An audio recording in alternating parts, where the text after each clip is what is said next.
오늘 우리에게 주시는 하나님의 귀한 말씀 로마서 16장 5절 한 절 말씀입니다.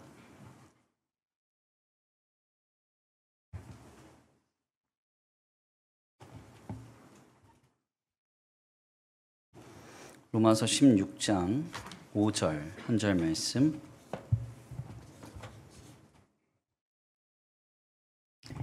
다 찾으신 줄 알고 다 같이 한 목소리로 함께 봉독합니다. 시작. 또 저의 집에 있는 교회에도 문안하라. 내가 사랑하는 에베네도에게 문안하라. 그는 아시아에서 그리스도께 처음 맺은 열매니라. 아멘. 할렐루야. 아멘. 할렐루야. 아멘. 오늘도 하나님의 예비하신 은혜가 있는 줄 믿습니다. 귀한 시간 하나님의 은혜로 새롭게 되시고 하나님의 귀한 말씀 가운데 힘을 얻고 변화받는 귀한 시간 되시길 간절히 축원합니다. 우리 다 같이 믿음으로 선포하겠습니다. 다 잘 되고 있습니다. 하나님께서 하십니다. 시작. 다 잘 되고 있습니다. 하나님께서 하십니다. 아멘. 다시 한번 믿음으로 선포합니다. 주님의 은혜와 사랑이 있습니다. 주님이 하십니다. 시작. 주님의 은혜와 사랑이 있습니다. 주님이 하십니다. 아멘. 오늘도 주님의 풍성한 은혜와 사랑이 더해지는 복된 귀한 주일 예배가 되기를 간절히 축원합니다. 오늘은 귀한 시간 귀한 말씀을 통하여서 아시아의 첫 열매 에베네도라는 제목으로 하나님의 귀한 말씀 함께 나누고자 합니다. 목회를 감당하는 목회자에게 있어서 사역을 감당할 때 하나님 안에서 한 영혼과 한 생명이 살아나는 그러한 결실의 현장은 너무나 감격스럽고 너무나 인상적인 것입니다. 특별히 어느 정도의 규모와 숫자를 가진 교회 공동체라면 한두 명의 영혼과 생명이 예수 그리스도께로 돌아오는 그 일이 명확하게 드러나거나 인식되지 않을 수 있겠지만요. 실상 작고 연약한 교회 공동체의 사역에 있어서는 한 영혼과 한 생명이 주님께로 돌아온다는 것이 너무나 귀하고 뜨거운 감동으로 우리 안에 자리를 잡게 됩니다. 이는 제게도 역시 마찬가지였습니다. 제가 2012년 5월에 담임 목회자로 추대된 이래로 2013년부터 본격적으로 단독 담임 목회를 사역하기 시작했을 때 너무나 암담하고 앞이 깜깜한 그런 목회적 환경이었는데요. 너무나 어렸습니다. 연소했고 또 아무것도 할 줄 모르는 목회자인 저로서는 당시 처한 목회적 환경이 너무나 무겁게만 다가왔던 겁니다. 특별히 당시 새벽 기도에는 월, 수, 금 같은 경우는 우리 지금은 연로하셔서 교회에 출석하지 못하고 계시는 우리 진숙자 권사님, 박영애 집사님, 김영숙 권사님, 그리고 김종숙 권사님 이렇게 네 분이서 새벽 기도회를 쌓을 때가 많았고요. 그리고 어떨 때에는 이제 화목 같은 경우는 우리 김종숙 권사님만 나와서 함께 기도회를 갖곤 했습니다. 그래서 이분도 이제 민망하니까 들어와서 나가실 때 이제 기도회 마치고 나가실 때 저에게 조용히 오셔가지고 나만 오면 하지 마 이렇게 얘기하고 나가곤 하셨는데 지금은 소천하셔서 주님 품에 안겨 영원한 안식으로 우리를 기다리고 계신 줄 믿습니다. 아무튼 그때 당시에 2013년에 우리 교회에 한 해 동안 등록하신 성도들은 이와 같습니다. 김보연, 조은창, 김기숙, 최영복, 최용원, 김준식, 최순웅, 한리쉔 이렇게 총 8분이 등록을 하셨는데요. 이 총 8분의 성도들 중에서 아직까지 우리 교회에 남아서 함께 신앙생활하고 계신 분은 우리 김보연 집사님과 그리고 김보연 집사님의 남편 되시는 조은창 성도님입니다. 실상 그러니까 이분들이 제가 담임 목회를 한 이래로 제 목회 현장에서 처음 열매 맺은 결실인 거죠. 사실 당시에 김미라 권사님의 인도로 우리 교회에 등록하신 이 김보연 집사님 부부는 제게 굉장히 좀 당황스러웠던 기억으로 남아 있습니다. 왜 당황했는가 하냐면 도대체 저분들이 왜 등록하셨지? 이런 생각이 들었기 때문이에요. 일단 제 당시에 그때 나이는 만으로 한 27살쯤 됐을 때였습니다. 그러니까 목사 안수도 받지 못했을 때였고 하물며 총회에서 강도사 인허도 안 나왔습니다. 목회학 석사 과정 3년 차를 공부하고 있는 그런 전도사였어요. 뿐만 아니라 당시 우리 교회는 이곳저곳을 리모델링하기 전이었기 때문에요. 한없이 약했고 어두웠고 참 볼품이 많이 없었습니다.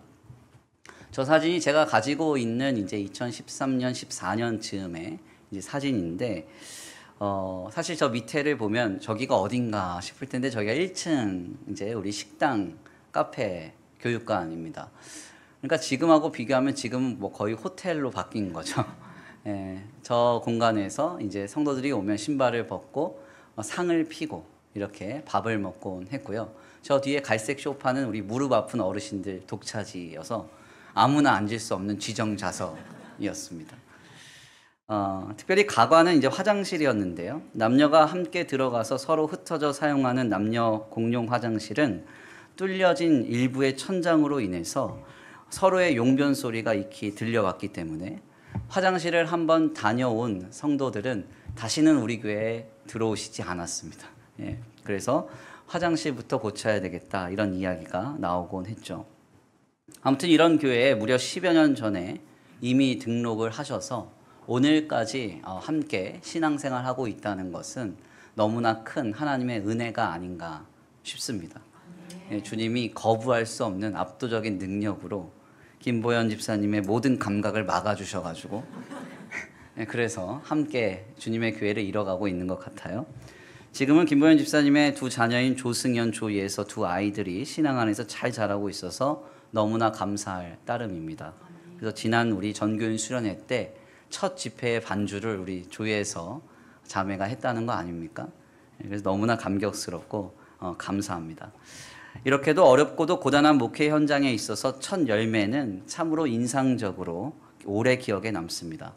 바울에게도 이와 같은 사람이 있었다고 성경이 말하는데요. 오늘 본문 말씀 5절입니다. 우리 함께 다 같이 봉독합니다. 5절 말씀 시작. 또 저의 집에 있는 교회에도 문안하라. 내가 사랑하는 에베네도에게 문안하라. 그는 아시아에서 그리스도께 처음 맺은 열매이라. 아멘. 바울이 이 아시아에서 사역을 하면서 처음 얻은 그 결실, 하나님께서 열매 맺게 하신 그 열매는 바로 에베네도라는 사람이었습니다. 실상 이 에베네도에 관하여서 로마서 16장 5절의 말씀은 먼저 저의 집에 교회에 문안하라 라는 말로 우리에게 그 내용을 먼저 전하는데요. 여기에서 바울이 말하는 저의 집의 교회란 앞서 3, 4절 말씀을 통해서 전해졌던 인물인 브리스가와 아굴라의 집에 세워진 교회, 즉 가정교회를 의미한다고 할 수 있습니다.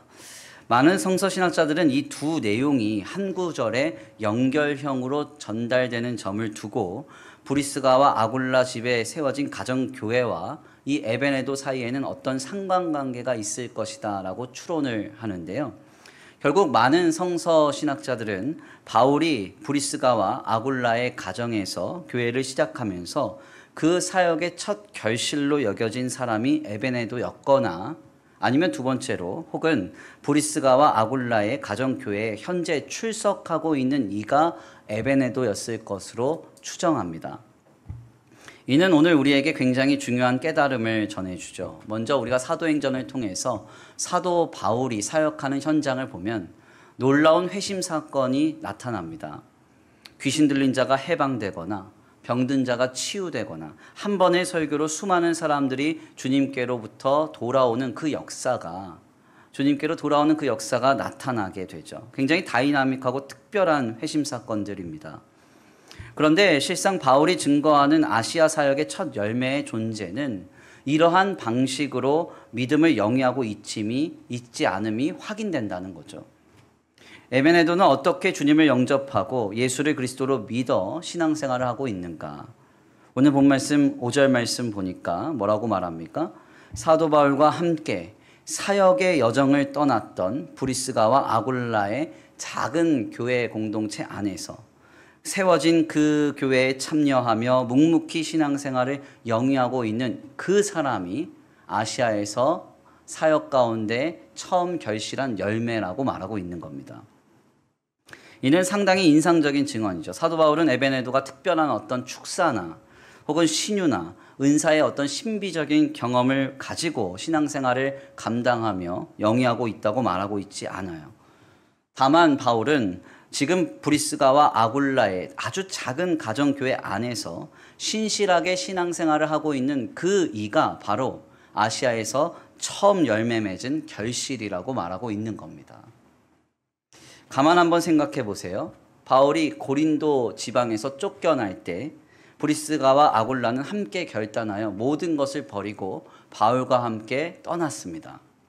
이런 상황 속에서 브리스가와 아굴라가 여기저기를 유리하다가 바울과 함께 어느 한 곳에 정착해서 마련한 그 집이 과연 예배당다웠겠어요? 혹은 더 나아가서 가정집다운 그런 면모를 보여줬겠습니까? 우리가 모두 다 확인할 길은 없지만 아마도 형편없었을 것이고 많은 부분이 결핍되며 부족했을 겁니다. 기도할 자리 제대로 없었을 수 있습니다. 예배에 집중할 만한 예배의 시설 잘 갖추지 못했을 수 있습니다. 성경에서 자세하게 명시하고 있지는 않지만 아마도 가정집으로 볼 때에도 형편없었을 것이고 예배당으로 보기에는 너무나 부족한 환경이었을 거예요. 바로 이곳에서 아시아의 사역의 첫 열매인 에베네도는 함께 믿음을 지켜가며 세워가고 있다는 것입니다. 우리 교회가 코로나가 시작된 이래로 지금은 감당하고 있지 못하지만요. 본래 우리 교회는 성탄 전야 때 어떤 축제 이런 거 하지 않고 함께 우리 성도들이 모여가지고 성도들이 헌신한 쌀과 라면 그리고 각종 기증품과 소정의 격려금을 갖고 뿔뿔이 조별로 흩어져서 어려운 교회, 어려운 이웃들을 방문하면서 선물을 전달하는 행사를 했습니다. 코로나가 시작되기 직전까지 했으니까 2020년까지 이 일을 했으니까요. 아마도 7, 8년 꾸준히 이 일을 감당했던 것 같아요. 그런데 그때 우리 교회가 수년간 섬겼던 어떤 성남의 어느 교회는 자신의 가정 안에서 교회를 시작했습니다. 연립주택이었는데요. 거기서 교회가 시작이 된 거예요. 그런데 그 교회가 잘 됐을까요? 어떻게 생각하세요? 네, 그렇지 않습니다. 몇몇의 이제 개척 멤버들이 마음을 똘똘 뭉쳐서 목사님이 집에서 교회를 시작한다고 하니까 가정에서 교회를 세우고 모여서 예배하기 시작했어요. 그런데 결국은 어떻게 됐느냐? 두 손 두 발 들고 다 나갔습니다. 왜냐하면 성도들이 도저히 이게 어렵다는 거예요. 예배를 마치고 소그룹 모임을 하면서 시간을 좀 지내려고 하는데 가만 보니까 누구 눈치가 보여요? 사모님 눈치가 보여요. 빨리 집을 비워줘야 될 것 같아요. 힘들고 어렵고 할 때 속상해서 마음을 놓고 막 울면서 기도할 장소가 있어야 되는데 어디로 가야 돼요? 목사님 댁 가서 초인종 누르고 문 열고 들어가서 울며 기도하기가 이게 여간 힘든 게 아니에요. 뿐만 아니라 가끔 목사님 부부가 부부싸움을 할 거 아닙니까? 네. 왜 그런 눈으로 보시죠? 네. 저도 충분히 싸우고 있습니다. 네. 아무튼 그런데 부부싸움을 하면 그 냉혹한 공기가 주일 예배까지 이어져서 오늘 뭔가 불편해. 예배만 드리고 빨리 흩어지자. 이렇게 되는 거예요. 결국 이거는 성도들이 보기에 가정집도 아니고 교회도 아니고 애매하다는 겁니다. 결국 그래서 상가교회로 옮겨가셨어요. 지금은 우리 교회가 교단을 옮기면서 이 교회 소식이 끊겼는데요. 아마도 어디에선가 견실하게 하나님께서 교회로 이뤄가고 계신 줄 믿습니다. 오늘날의 환경 속에서도 가정교회는 힘든 겁니다. 바울 당시는 어땠을까요? 여기저기 타지를 떠돌면서 돌아다니며 사역을 하고 있었던 브리스가와 아굴라가 얻은 이 집은 오늘 우리가 살아가는 그 어떤 집만도 못했을 겁니다. 정말 형편이 없었을 거예요. 기도하기에도 찬양하기에도 예배하기에도 제대로 감당할 만한 여력과 형편이 아니었을 겁니다. 그러나 바로 이 교회에서 에베네도는 묵묵히 주님을 만나고 예배하고 있습니다. 그래서 바울은 아시아의 첫 열매로 많은 이들에게 이 에베네도를 소개하고 있고 영원한 하나님의 말씀의 현장 속에서 오늘 우리는 이 에베네도를 경험하고 있는 겁니다. 오늘 본문의 말씀은 바로 이러한 방향에서 우리에게 던져주는 신앙의 인사이트가 있죠. 오늘 우리의 신앙생활은 어떻습니까? 우리는 신앙생활을 감당하고 영위한다고 하면서 어떤 상황과 환경과 조건을 너무 많이 따지고 있진 않나요? 신앙생활은 어떤 외적인 조건과 형편을 보고 감당하는 일이 아닙니다. 우리를 구원하신 예수 그리스도를 바라보고, 아멘입니까? 참된 신앙을 견지하면서 주님 붙잡고 우리의 믿음 생활을 영위해야죠. 오늘날 한국교회는 너무나 안타까운 현실을 맞이하고 있습니다. 언젠가부터 우리는 우리를 구원하신 예수님이 아니라 교회당이나 크고 화려하게 잘 갖춰진 교회의 환경이나 교회 안의 시스템, 이것에 주목하거나 더 나아가 교회 안에 특정한 인물, 목회자를 전하며 자랑 삼기에 급급합니다. 제가 수원구치소 기독교 분과위원회에서 만난 한 목사님이 계십니다.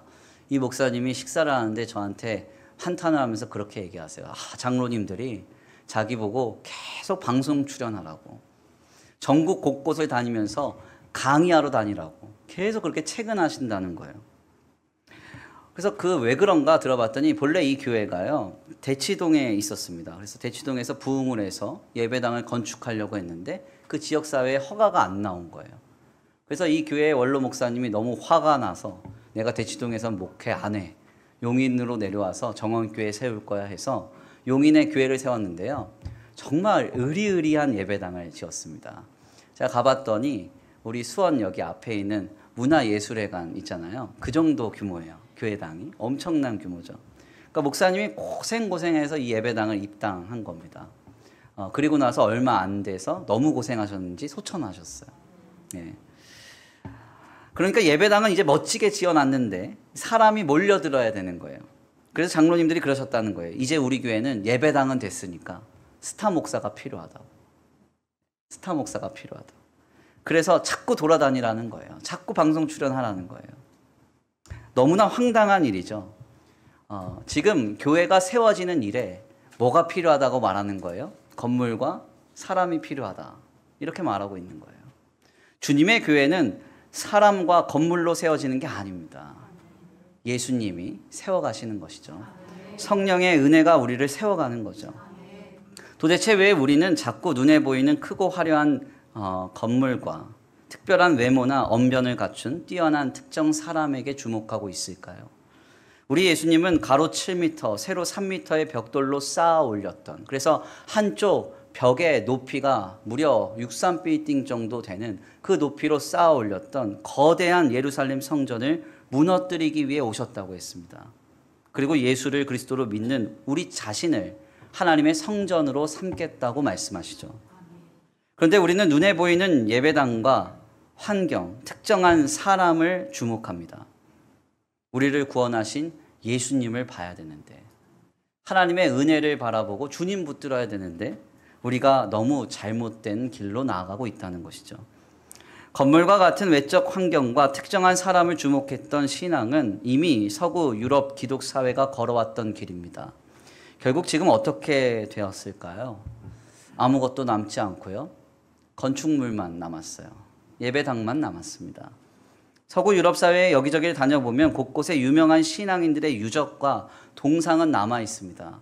그런데 참된 믿음과 복음을 가지고 진리를 고수하며 신실하게 살아가는 크리스찬들을 만나기란 여간 어려운 일이 아니에요. 여기에다가 건물의 사유와 특정 인물의 우상화는 교회 안에 분란을 일으켜서 세상보다 못한 꼴을 보이게 만듭니다. 우리는 결코 이런 길을 걸어가서는 안 됩니다. 어떻게 해야 됩니까? 환경이나 조건이나 사람이 아니라 우리를 구원하신 예수님을 바라보아야 합니다. 예수님을 품고 예수님을 따르며 그 주님 안에서 신앙의 길을 견지하고자 열심을 내야 한다는 거죠. 주님을 바라본다면 외적인 조건은 더 이상 문제가 되지 않습니다. 참된 신앙의 본질을 바라본다면 우리를 둘러싼 것은 더 이상 우리를 넘어뜨릴 수 없다는 거예요. 아멘입니까?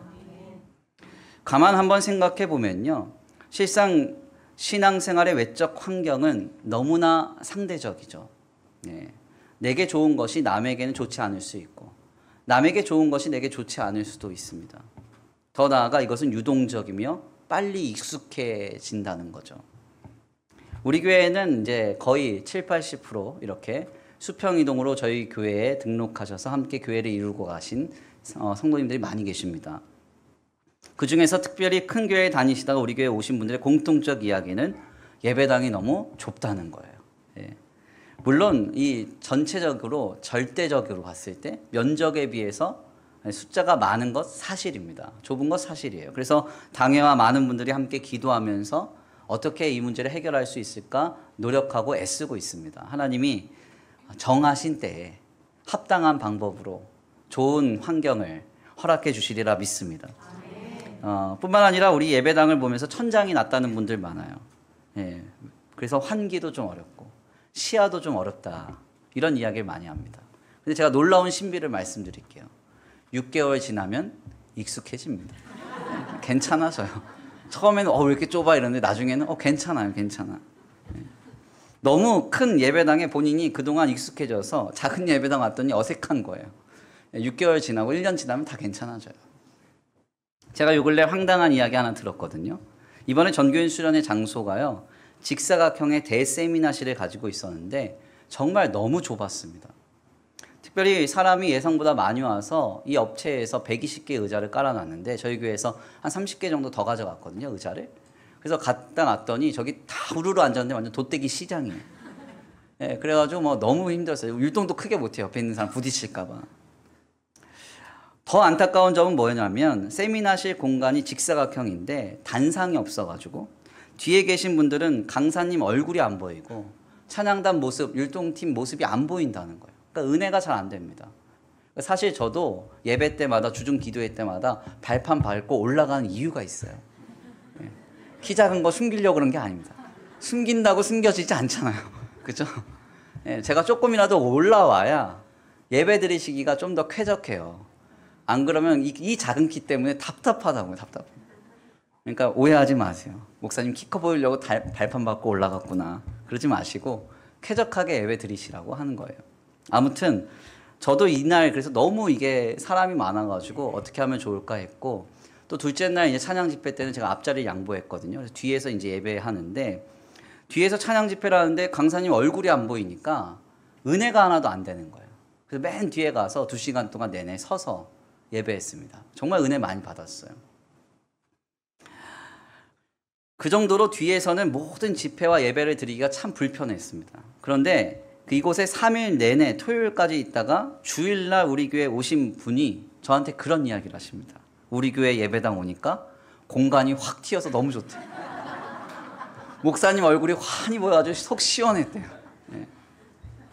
그러니까 우리 교회가 작고 좁다고 생각했는데 더 좁은 데 있다 보니까 이제는 좋은 거예요. 그냥. 무슨 말인가? 공간이라는 것은 상대적인 가치라는 거죠. 그리고 유동성이 있다는 거예요. 익숙해지기 마련입니다. 결국 이 공간이라는 것은 우리의 신앙에 목숨을 걸 본질적 가치라고 볼 수가 없어요. 가만 한번 생각을 해보십시오. 우리는 그동안 좀 편안함과 안락한 신앙생활에 너무 익숙해진 건 아닙니까? 조그만한 것도 불편해하면 어려워하고 신앙생활에 큰 지장을 주는 양 그렇게 착각하고 있는 건 아닌가요? 언젠가 신영통에서 목회를 하시다가 제2 동탄으로 교회를 옮겨서 크게 예배당 건축하신 목사님의 이야기를 들려드렸던 적이 있습니다. 제가 그 교회에 초대를 받아서 방문을 했어요. 갔더니요 입구부터 황금색 문을 열고 들어갑니다. 그러니까 이렇게 금장된 그 백화점 문으로 입구가 되어 있더라고요. 문 열고 들어가니까요 엘리베이터는 또 얼마나 큰지 엘리베이터도 황금색이요. 한 20명은 타겠더라고요. 예. 제가 사실 그 교회당을 어떤 절차에 의해서 건축했는지 너무나 잘 알고 있기 때문에 조금 무리하신 게 아닌가 싶어가지고 농담 삼아 그렇게 얘기했습니다. 목사님 너무 고급스러운 거 아닙니까? 이렇게 이제 웃으면서 질문을 좀 했어요. 사실 이 교회가 정말 어렵게 그 예배당을 세웠거든요. 그래서 지금도 이전한 지가 7, 8년 되어 가는데 부교육자를 쓰질 못합니다. 그러니까 부교육자 한 사람을 못 세워요. 재정이 없어서. 모든 재정이 다 건축에 들어가는 거예요. 제가 이런 현실을 알기 때문에 그 목사님께 너무 고급스러운 거 아니냐고 웃으면서 질문했습니다. 그랬더니 그 목사님이 이렇게 이야기하셨어요. 여기 동탄맘들은 입구부터 대접받는 느낌을 줘야만 교회에 등록해요. 이렇게 얘기했습니다. 제가 이 이야기를 들은 지가 7, 8년 지났는데 아직도 잊혀지지가 않아요. 너무 충격적이어서. 네. 우리가 과연 교회를 대접받기 위해 다니는 것인가? 뭐 꼭 동탄이라는 특정한 지역을 이야기하는 게 아닙니다. 우리 모두의 모습이죠. 교회는 대접받기 위해 모이는 데가 아니잖아요. 우리를 구원하신 하나님 앞에 뜨겁게 예배하기 위해서, 그 예배라는 가치를 세워가기 위해 예배당이 필요한 것이고요. 우리의 신앙이 주님 앞에 설 때까지 서로를 믿음으로 세워가며 복음을 증거하기 위해서 주님의 교회 공동체는 필요한 것이죠. 다시 한번 에베네도에게 돌아오겠습니다. 에베네도는 본문 말씀에서 지금 브리스가와 아굴라의 가정교회 안에 있습니다. 바울이 그를 기쁨으로 소개하는 것을 보면 그의 입술에는 신앙생활의 외적 환경과 조건에 대한 원망이나 불평이 없었던 것으로 사료돼요. 즉 에베네도에게는 환경이 문제가 아니었다는 것이죠. 조건이 문제가 아니었다는 겁니다. 다만 참된 신앙과 그리스도의 복음 안에서 주님의 교회를 함께 이뤄가는 것이, 그래서 믿음을 참되게 영위하는 것이 에베네도에게는 최우선의 가치였다는 겁니다. 오늘 우리도 이 에베네도의 신앙을 본받아야 돼요. 아멘입니까? 세상의 크고 화려함, 우리의 안락과 평안, 즐거움에는 거리가 먼 환경과 조건이라도 참된 신앙이라면, 참된 복음이라면, 참된 교회됨이라면 그것을 붙잡고 우리의 믿음을 정진해 나아가야 한다는 것입니다. 이와 같은 길에 설 수 있는 저와 우리 성도들 모두가 되시기를 간절히 축원합니다. 그렇다면 우리가 여기까지의 말씀을 나누면서 이런 질문을 하게 됩니다. 에베네도는 어떻게 이러한 신앙으로 믿음의 삶을 영위할 수 있었을까? 실상 우리 모두는 죄인된 본성이 있기 때문에 예수 그리스도와 주님 안에 있는 신앙의 본질에 주목하지 못할 때가 많이 있습니다. 그래서 물질적이거나 비물질적인 어떤 세속적인 비본질에 우리의 마음을 빼앗긴 채로 살아갈 때가 많이 있죠. 그런데 그럼에도 불구하고 에베네도는 어떻게 그토록 외적인 조건이 척박했던 브리스가와 아굴라의 가정교회 안에서 참여하면서 신실한 믿음의 삶을 영위하며 세워갈 수 있었을까 궁금합니다. 이에 대한 성경의 명시적 증언이 없기 때문에 우리는 명확하게 그 이유를 파악하기는 어려운데요. 성경을 통해 전해지는 그의 이름을 통해서 그 방법을 조금 확인해 보려고 합니다. 바울은 아시아에서 처음 열매 맺은 자를 내 사랑하는 에베네도라고 부르고 있습니다. 내 사랑하는 에베네도. 여기서 이 에베네도는 헬라어로 에파이네토스라는 말에서 기원이 됐는데요. 이 에파이네토스라는 이 말은 위에를 뜻하는 에피와 찬양하다라는 말을 뜻하는 아이네오의 합성어입니다. 그래서 이 에베네도라는 이 이름의 뜻은 위에 있는 하나님을 찬양합니다 라는 뜻이에요. 위에 있는 하나님을 찬양합니다. 우리가 성경의 많은 인물들이 자신의 이름을 통해서 그의 삶을 대변하고 있음을 우리가 확인해 볼 때 우리가 이 에베네도의 이름을 통해서 그토록 척박하고 많은 것이 부재하였던 브리스가와 아굴라의 가정교회에서 그 사람이 신실하게 믿음을 세워갈 수 있었던 이유를 깨닫게 돼요. 먼저 첫 번째로 에베네도는 에피, 위를 바라보며 살아갔던 사람이라는 거예요. 아멘입니까? 두 번째로 에베네도는 아이네오, 모든 순간에 찬양하며 감사하는 삶을 영위했다는 겁니다. 먼저 우리의 신앙이 에피, 위, 하나님께서 계신 하늘을 바라보며 살아가는 것은 상당히 중요한 일입니다. 예수님께서 우리에게 가르쳐 주신 주기도문의 첫 시작이 어떻게 되죠? 하늘에 계신 우리 아버지요. 우리는 기도를 할 때 하늘에 계신 우리 아버지요.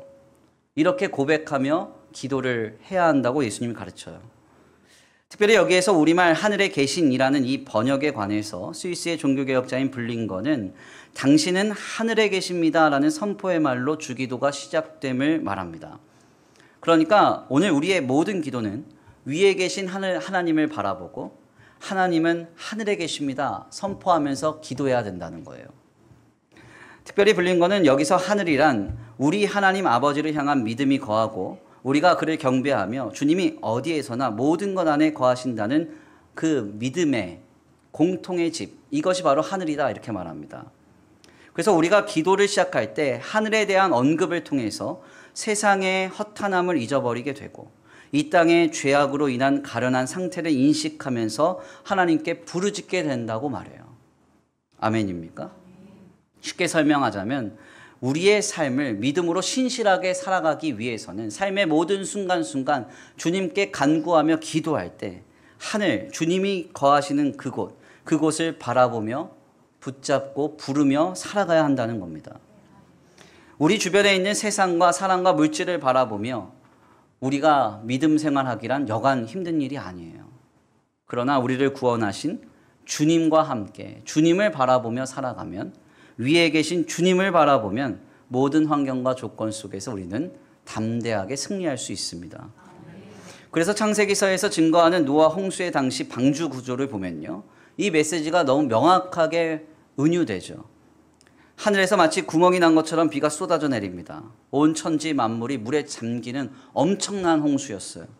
바로 이때 주님은 노아를 통해 예비해 놓으신 방주에 노아의 8 식구와 지정하신 동물들을 다 탑승시키고 구원의 역사를 시작하십니다. 그런데 노아의 방주를 보면 옆면에는 고페르나무와 영청을 발라서 완전히 막힌 구조로 방주를 짓게 하셨어요. 그런데 성경을 보니까 위로는 창을 냈다. 성경이 그렇게 기록됩니다. 참 희한한 일이죠. 고대의 조선 기술상 방수 기술은 그다지 뛰어나지 않았을 겁니다. 오늘날에도 비가 오면요, 한번 비가 새면 어디서 샜는지 모르게 비가 새거든요. 우리 교회도 이번 여름 장마를 앞두고 방수 공사를 했습니다. 그래서 우리 하영철 장로님이 소개해 주신 좋은 업체를 만나서 거의 200만 원 가까이 들여서 건물에 엄청나게 방수액을 뿌렸어요. 그래서 지금은 비가 오면요, 비가 또르르르 이렇게 물방울처럼 밑으로 떨어집니다. 비가 안 새어 들어와요. 그런데 딱 한 곳을 잊었거든요. 근데 거기서 또 물이 새더라고요. 그러니까 물이 새는 게 골치가 아파요. 어디서 물 새는지도 몰라요. 근데 오늘날에 비 많이 온다는 그 비와 노아 홍수 당시의 비의 양은 비교가 안 되죠.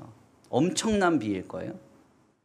그러면 폭포수처럼 떨어지는 그 비 앞에서 배가 물에 잠기지 않기 위해서는 창은 옆으로 내야 됩니다. 비가 새면 안 되니까요. 위에 창이 있다가 자칫하여 한두 개라도 뚫리게 되면, 구멍이 나게 되면 금세 방주는 물에 잠기기 때문이죠. 그런데 하나님께서는 창을 옆으로 내기를 허락하지 않으시고 위에 창을 두십니다. 왜 이렇게 하셨을까요?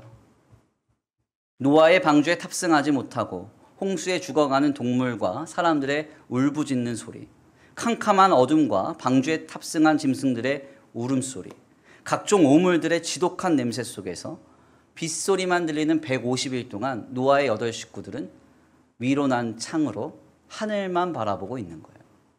아멘입니까? 이것이 오늘 우리에게 은유하고 상징하는 게 뭡니까? 오늘 우리의 신앙생활 역시도 위를 바라보며 살아가야 한다는 것이죠. 하늘에 계신 우리 아버지요, 주님 계신 하늘을 바라보며 살아가야 한다는 거예요. 에피, 위를 바라볼 때 척박한 브리스가와 아굴라의 가정 교회 안에서도 불평하거나 원망하지 않고 신실한 믿음을 세워가는 은혜가 우리에게 임하게 되는 겁니다. 또한 두 번째로 에베네도는 아이네오, 찬양하는 자, 감사하는 자였습니다. 우리는 시편 말씀을 좋아하고요, 사랑하죠. 그래서 오늘날까지도 시편의 내용을 작사해서 노래로 부르곤 하는데요. 이 시편에는 다양한 주제가 있지만 대표적인 주제는 무언가 하냐면 바로 할렐루야입니다. 그러니까 할렐루라고 하면 찬양하라, 야훼를, 여호와를 찬양하라라는 주제가 시편의 대부분의 주제예요. 특별히 시편은 구약 성경의 구조상 지혜서에 속하죠. 지혜서는 성도된 우리가 어떻게 믿음으로 살아갈 것인가에 대한 실제적, 실천적 지침을 전합니다. 바로 이 지혜서를 대표하는 시편의 대부분의 주제가 할렐루야라는 것은 오늘 우리에게 무엇을 도전하고 있을까요? 우리가 오늘 신앙을 가지고 살아갈 때 항상 할렐루야 고백하면서 살아가야 된다는 거예요. 주님을 향한 찬양과 감사를 고백하면서 살아가야 한다는 것이죠. 에베네도가 처한 신앙의 배경은 불평하고 원망할 것 투성이었습니다. 그러나 그는 원망하지 않았어요. 불평하지 않았습니다. 오히려 에피, 위에 계신 주님을 바라보고 아이네오, 찬양하고 감사하는 인생을 살았다는 것이죠. 결국 이것이 그로 하여금 신실한 믿음을 영위하게 하는 귀한 동력이 된 것입니다. 이는 오늘 우리에게 도전하는 바가 매우 큽니다. 혹자가 그런 이야기를 했어요. 원망과 불평은 하면 할수록 커진다고요. 중요한 말이죠. 원망에서 바뀌는 것 없습니다. 불평에서 키가 한 자 자랄 수 없습니다. 그럴 것 같으면 저는 180이 넘었어요. 이렇게 원망하고 불평해도 달라질 게 아무것도 없는데도 우리는 우리의 감정의 해소 때문에 원망하고 불평합니다. 그렇게 한다고 달라지는 건 없죠. 그렇게 하고 나면 마음이 시원해요? 아니요, 더 속상해요. 그 원망과 불평을 듣는 주변의 많은 이들은 마음에 낙심과 상처를 입습니다. 어떻게 해야 돼요? 우리의 마음을 새롭게 하고 감사와 찬양을 회복해야 돼요. 그러려면 옆을 보면 안 돼요. 에피 위를 봐야 돼요. 우리를 구원하신 주님을 바라봐야 됩니다. 비신앙인이었지만 20세기 최고의 물리학자였던 알버트 아인슈타인이 남긴 유명한 이야기가 있습니다. 인생에는 두 가지 종류의 삶이 있다고요. 하나는 기적과 같은 것은 없다고 믿는 삶이고, 하나는 살아가는 모든 것이 기적이라고 믿는 삶이다. 그런데 내가 생각하는 인생은 후자다. 하물며 비신앙인이었지만 자신의 삶을 돌아보면 다 기적이라는 거예요. 성도된 우리의 삶은 모든 것이 하나님 베풀어 주신 은혜의 결과입니다. 기적의 주인공들이 여기 앉아 계신 거예요. 그러니까 우리는 그렇게 생각해 보면 모든 것을 감사의 제목으로, 찬양의 제목으로 바꿔갈 수 있습니다. 이번 주간에 이창호 목사님께서 몸이 너무 좋지 않아서 아프시다는 소식을 듣고 잠깐 찾아뵀어요. 그리고는 위로해 드렸습니다. 그랬더니 이창호 목사님이 저한테 그러시더라고요. 하나님께서 좀 쉬라고 살짝 아프게 하시나 봐요. 감사합니다. 이렇게 말씀하셨어요. 몸이 아픈 것도 주님이 베풀어 주신 은혜를 통해서 바라보면 감사할 수 있고 찬양할 수 있습니다. 일전에 우리 교회에 말씀을 증거해 주셨던 박한상 선교사님께서도 그런 간증을 하셨어요. 중동의 선교 사역이 막 승승장구하고 자신이 거느리는 막 사역이 넓어지고 부교육자들이 많아지고 제자들이 막 넘쳐나기 시작할 때 느닷없이 갑자기 사역이 빠그러지고 삶이 어그러지기 시작했다고요. 그 당시에는 그것이 이해가 되지 않았는데 돌이켜보니까 하나님이 나를 더 만드시려고, 하나님이 나를 더 새롭게 하시려고 그렇게 하셨다고 고백합니다. 그러면서 감사하다고 말씀하시더라고요. 하나님께서 은혜를 베풀어 주셔서 지금 내 삶이 있고 내가 주님의 그 은혜 안에 있음을 기억하며 내 삶을 바라볼 때 모든 것은 감사와 찬양의 제목으로 바꿔갈 수 있습니다. 오늘 우리도 아이네오, 주님을 향한 감사와 찬양을 회복하기를 간절히 축원합니다. 귀한 말씀을 정리하겠습니다. 오늘 우리는 사도 바울이 아시아에서 처음 맺은 열매인 에베네도에 대한 말씀 깊이 상고해 보았습니다. 에베네도는 크고 화려한 사역의 결과로 열매 맺은 인물이 아니었어요. 각종 은사와 기적, 황홀경 속에서 주님께로 돌아와 신앙을 영위하고 있는 인물도 아니었습니다. 다만 그는 바울과 함께 쫓겨난 브리스가와 아굴라의 누추한 집에서 시작한 가정교회에서 주님을 만나고 주님을 붙잡고 신실하게 살아가는 성도였습니다. 바울은 이 사람이 신실한 열매임을 밝히면서 영원히 기록되고 선포되는 하나님의 말씀인 성경을 통해 오늘 우리에게 이 에베네도의 삶을 도전하고 있습니다. 에피, 모든 순간에 주님이 계신 위를 바라보시길 바랍니다. 아이네오, 모든 순간에 주님 안에서 감사하고 찬양하는 삶을 회복하실 간절히 축원합니다. 세상의 크고 화려함과 우리의 안락 그리고 평안, 즐거움에는 거리가 먼 조건이라도 참된 신앙이라면, 참된 복음이라면, 참된 교회라면 하나님 안에서 모든 것을 세워가실 주님을 바라보면서 그 믿음을 아름답게 세워갈 수 있는 저와 우리 성도들과 참된 교회 되길 간절히 축원합니다. 우리 이 시간 귀한 말씀 붙잡고 함께 기도하겠습니다. 부르시던 찬송의 가사를 생각하시면서 고백하기 원합니다. 하나님, 그렇습니다. 우리의 삶에 다른 것 바라보지 아니하고 나를 구원하신 주님을 바라보며 하늘에 계신 주님을 부르며 위를 바라보며 감사하고 찬양하며 살아가기를 원합니다. 주님, 환경과 조건, 상황과 우리의 삶의 형편 때문에 낙심하지 않게 하시고 실망하지 않게 하시고 우리를 구원하신 예수님 바라보면서 감사하고 찬양하면서 믿음의 정진을 그치지 않을 수 있는 우리의 신앙이 되게 하여 주시옵소서. 우리 다 같이 찬양의 가사를 생각하면서 고백하시고 말씀 붙잡고 함께 기도하겠습니다.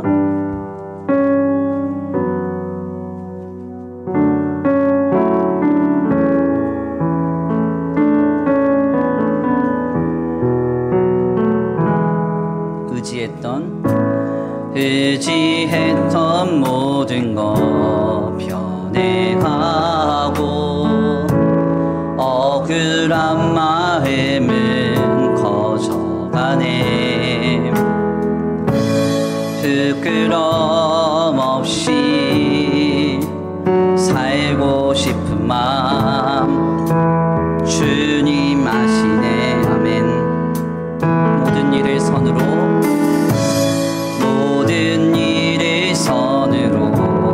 이겨내고 죄의 유혹을 따르지 않네. 나를 구원하신 영원한 큰 사랑 크신 그네 날 붙드시네. 날 붙드시네. 주어진 내 삶이 작게만 보여도 선하신 주 나를 이끄신 분의 중심을 보시는 주님만 따르네. 날 택하신 주만 의지해. 보이는 상황에 무너지시라도 예수 능력이 나를 붙드네. 보이지 않아도 주님만 따르네. 내 평생 주님의 노래하리라. 다시 한번 고백합니다. 의지했던 모든 것 의지했던 모든 것 변해가고 억울한 마음은 커져가네. 부끄럼 없이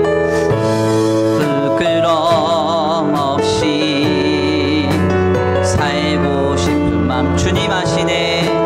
주님 아시네. 아멘 아멘. 모든 일을 선으로 이겨내고 죄의 유혹을 따르지 않네. 나를 구원하신 영원한 그 사랑 크신 그네 날 붙드시네.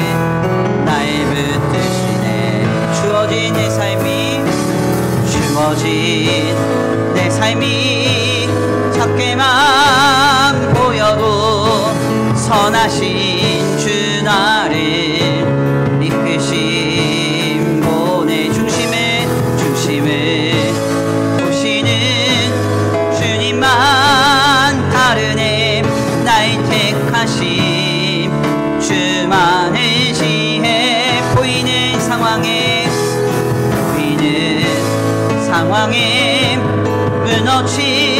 무너지지라도 예수 능력이 나를 붙드네. 보이지 않아도 주님만 따르네. 내 평생 주님의 노래하리라. 주어진 내 삶이 작게만 보여도 선하신 주 나를 이끄신 분의 아멘 중심을 보시는 주님만 따르네. 날 택하신 주만 의지해. 보이는 상황에 무너지지라도 예수 능력이 나를 붙드네. 보이지 않아도 주님만 따르네. 내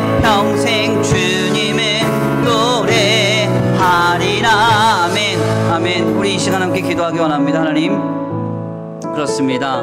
에베네도 우리의 인생의 모든 순간에 우리의 환경과 조건, 사람과 물질을 바라보면 우리는 믿음으로 설 수 없습니다.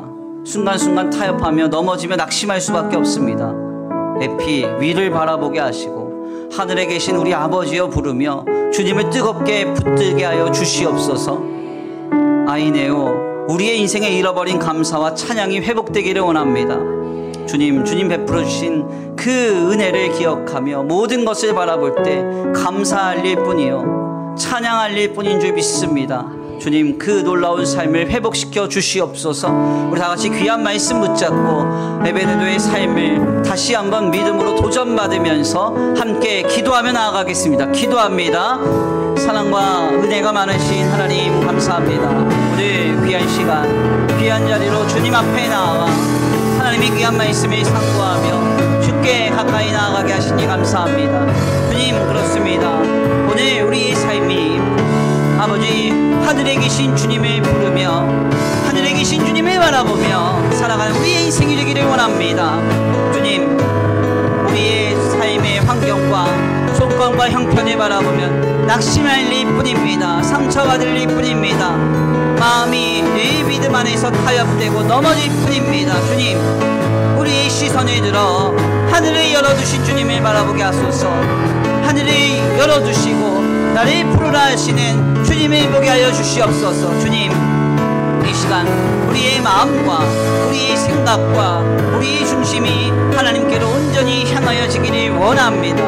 오 하나님, 나를 다만 불쌍히 여겨주시고 오 하나님, 나를 다만 긍휼히 여겨주셔서 주님을 부르며 주님을 붙잡고 주님을 바라보며 살아갈 수 있는, 위를 바라보며 살아갈 수 있는 우리의 믿음이 되게 하여 주시옵소서. 오 하나님, 우리의 삶에 잃어버린 감사와 찬양이 회복되기를 원합니다. 우리 인생의 모든 순간이 기적일진데 하나님 은혜 베풀어 주신 은혜의 결과일진데 주님, 우리의 마음이 낙심할 일이 무엇입니까? 실망하고 넘어질 일이 무엇입니까? 성령이여 내 마음을 감화하시고 감동하사 아버지 주여 감사가 터져나오기 원합니다. 찬양이 터져나오기 원합니다. 우리의 마음이 변화되기 원합니다. 주님, 실패하고 낙심되었던 우리의 마음이 이 시간 성령으로 인하여 다시 한번 새롭게 되게 하여 주시옵소서.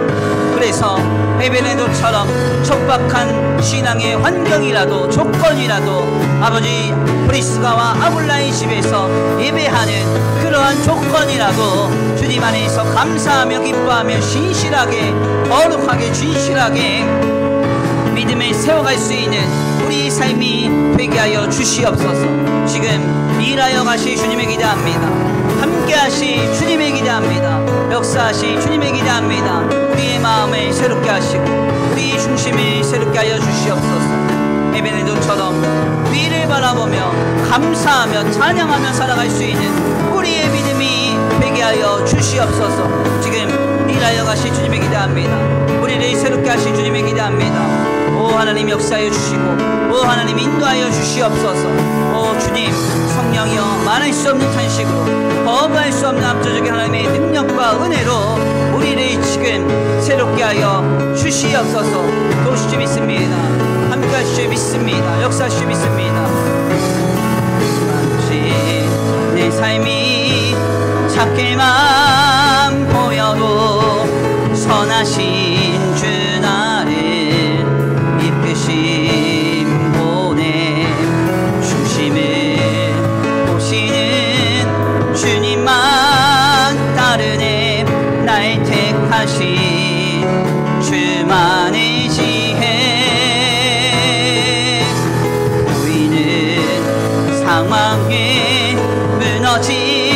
무너질지라도 예수 능력이 나를 보이지 않아도 주님만 따르네. 내 평생 주님을 노래하리라. 주어진 내 삶이 작게만 보여도 선하신 주 나를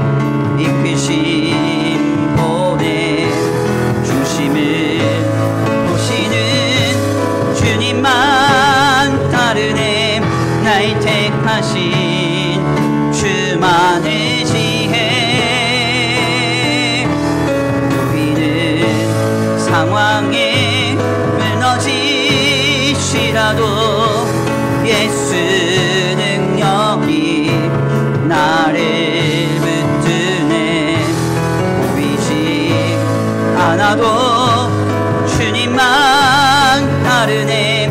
내 평생 주님을 노래하리라.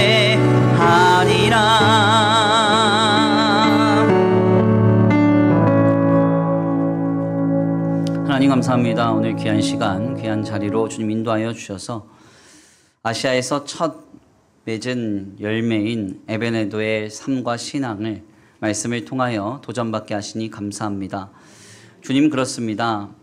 우리가 하나님, 하늘에 계신 하나님을 바라볼 때, 그리고 위에 계신 주님을 바라보며 감사하고 찬양할 때, 우리의 삶의 환경과 조건과 형편은 더 이상 문제가 되지 않을 줄 믿습니다. 나를 구원하신 예수님 바라보며 그 예수님 안에서 찬양하고 감사하면서 살아갈 수 있는 오늘 우리의 믿음이 되게 하여 주시옵시고, 에베네도처럼 척박한 신앙의 환경이었지만 하나님 안에서 신실한 믿음을 세워가며 주님의 영원하신 성경에 기록되었던 것처럼 주님께서 우리를 미쁘게 보시고 마지막 날 착하고 충성된 종이라고 칭찬받을 수 있는 우리 모두가 되게 하여 주시옵소서. 이 시간 귀한 예배 가운데 예배하고 돌아가는 발걸음 안전히 거하게 하시고, 주님 한 주간의 삶을 주님께 의탁합니다. 우리의 영과 육과 혼에 그 어떤 악한 것도 틈타지 않게 하시며 주님 도우시고 인도하시며 공급하여 주시옵시되, 주님 한 주간의 삶이 에피 위에 계신 주님을 바라보며 주님을 부르며 또 그 주님 안에서 아이네오 찬양하고 감사하면서 살아가는 복된 한 주간 되기를 원합니다. 성령이여 내 마음을 주관하시고 다스려 주셔서 자꾸 옆을 바라보며 세상과 물질과 사람 바라보면서 서로 견주어 마음의 상처와 낙심이 찾아오지 않게 하여 주시옵시고, 오직 성령으로 인하여 주님 바라보면서 감사하고 찬양하며 승리하는 복된 한 주간 되게 하여 주시옵소서. 이 시간 주님 앞에 귀한 예물 올려드립니다. 이 예물 쓰여지는 곳곳마다 영혼과 생명이 살아나게 하시고 하나님의 나라와 주님의 복음을 위하여 쓰임받는 거룩한 예물 되게 하여 주시옵시되, 드려진 손길 위에 복의 복을 더하사 하늘의 신령한 복과 땅의 기름진 복으로 차고 온들어 넘치도록 30배, 60배, 100배로 주님 결실하시며 공급하여 주시옵소서. 도우실 줄 믿고 감사함 올려드리오며 사랑과 은혜가 많으심 우리 주 예수 그리스도의 이름으로 감사하며 기도 올려드립니다. 이제는 우리 주 예수 그리스도의 은혜와 성부 하나님의 극진하신 사랑하심과 성령 하나님의 내주 교통하심이 에피 모든 순간에 위에 계신 주님을 바라보며 하늘에 계신 아버지 하나님을 부르며 아이네오 그 주님 안에서 찬양하고 감사하며 살기로 결단하는 모든 성도들 머리머리 위에 이제로부터 영원토록 함께 있을지어다.